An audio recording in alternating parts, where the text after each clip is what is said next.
Welcome back, y'all. So we're now looking at the evolution of French absolutism with Henry IV, Louis XIII, and Louis XIV, the Bourbons.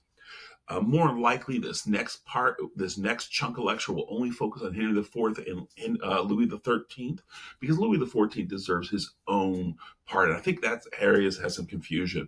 But with that said, we've just finished the development of Bourbon and Bossuet. We now have this idea of the divine right of the monarchy, and now we're just going to usher in the kings, the Bourbons. When we think of the Bourbons, again, we know the Bourbons. We know Henry IV. Here's one of his famous portraits. You guys can giggle a little bit. Looks a little different than a leader today. But he established the Bourbon dynasty in 1589, right? When Henry III was hacked to death by a crazed monk, there was this void. And we know Henry IV, despite having a Huguenot past, converted to Catholicism. He stabilized France by converting, but he also issued the Edict of Nantes. And the Edict of Nantes brought an end to the wars of religion. But remember, it also created a state within a state. The idea that the centralization can never truly be gotten, because the Huguenots, where they made up a majority, which is not a really big area, but they had their political, military, and religious freedom. So we'll see how that plays out. But regardless of that, he did establish the basis for French absolutism. From what I understand, one of his last acts before he was hacked to death by a monk, he actually put a royal edict that abolished the Estates General. So the Estates General, despite losing its power to tax during the 100 Years' War, the Estates General still met. It still convened. It still kind of was a thorn in the side of the king as they try to force their influence. He just abolished it, and by 1610, the Estates General ceased to exist. So without the Estates General, there was no other national body. So Henry IV really established that foundation, utilizing Baudin's ideas and some other elements, and create that French absolutism. But at the same time, as he's doing this, he does get hacked to death by a crazed monk. He died, and then that brings us in to Louis XIII. Louis XIII, though he is a very powerful king, I don't want us to think that he's not. I do want to point out, though, all of Louis XIII's work is really going to be associated with Cardinal Richelieu. We've already talked about Cardinal Richelieu in the 30 Years' War. Now we're going to have a better understanding of him. Cardinal Richelieu, a historian, I believe was in the 18th century, identified Cardinal Richelieu as the architect of French absolutism, and that nickname's really kind of stuck. Historians like myself do agree. I love that element. And let's go and argue, how does he structure French absolutism? Well, the first thing he did was reduce the power of the Huguenots. This was during the height of the 30 Years' War. And during the 30 Years' War, and if we just see here, we're going to talk about the key moment is the siege of La Rochelle. And this is the painting of that. Well, Cardinal Richelieu, realizing that the Huguenots had significant political and military authority, really decentralizing it, he said, "Oh no!" And he attempted to force them to surrender this special political and military rights. I do want to point out he's very clever. Even though Cardinal Richelieu, a leader of the Catholic Church, he did not look to take away their religious liberty, because he realized if he stripped away the Huguenots' liberties in this time period, that France could have easily become a theater of war. But by only focusing on the political and military, what other king's going to say? Does any other king in Europe want their strongest minority to be armed and politically independent? Of course not. So when the Huguenots resisted, they didn't get European help like the Calvinists in Germany did, because this was seen as just a political element. There was no religious nature to it. And the high point of this is the most powerful of the Huguenot enclaves, if you will, was La Rochelle, and here we see Cardinal Richelieu with the siege equipment. He's overseeing the siege. During the siege, a city is completely surrounded by the enemy. They cut off all water and food, and then they starve out the people. The men, women, and children begin to starve until they either all die out or capitulate. And during the siege of La Rochelle, the Huguenots eventually gave up their military and political rights, making the Huguenots, La Rochelle now, merge back into the French politique overall. So clearly, the Huguenots were now no longer that powerful minority that was able to arm itself. Clearly, they were weakened, and that's going to make a lot of sense why that's important later. He also worked to reduce the power of the nobility. The nobility was a very powerful core. They were constantly trying to decentralize. We know how that happened in the Holy Roman Empire. And here, how does he do that? Well, first, Cardinal Richelieu established what we call the attendants. The attendants were local royal officials that basically took over the power of governing from the nobility. Prior to this, the nobles were significant governing features over the local politics. Now, the attendants are going to be these royal officials, primarily made up of the merchant class. And now the merchants are working with the king, Louis XIII, and Cardinal Richelieu to weaken the power of the nobility. So the political power is greatly diminished at this moment. Cardinal Richelieu also began to raise unnecessary castles.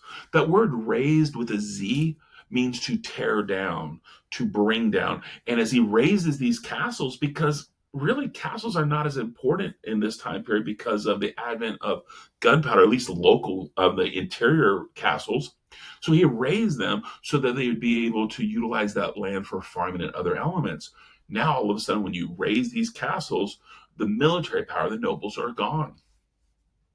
And lastly, he does use a ring of spies. He uses the ring of spies here to point out rebellious nobles. And this harkens back to me to remember Henry VII as the Burger King, right? He supported the merchants in England, but to reduce the power of the nobility, he used his spies to identify rebellious, and they brought him to the court of Star Chamber. Well, Cardinal Richelieu is going to pretty much do the same thing. So now he's reduced their political power with the intendants, local royal officials made up primarily of the merchant class. He's reducing their military power by raising unnecessary castles, keeping them from being able to defend themselves, and they utilize a ring of spies to ferret out the evil noble rebels. And then the lastly here, so we have these two elements that I do think is really important, but he also stabilized the geopolitical position of the Bourbons. Remember, when he takes authority in the 1620s, we know that France is triangulated by the Habsburgs.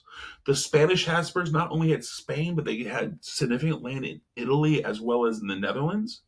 And then the Austrian Habsburgs were the Holy Roman Emperor.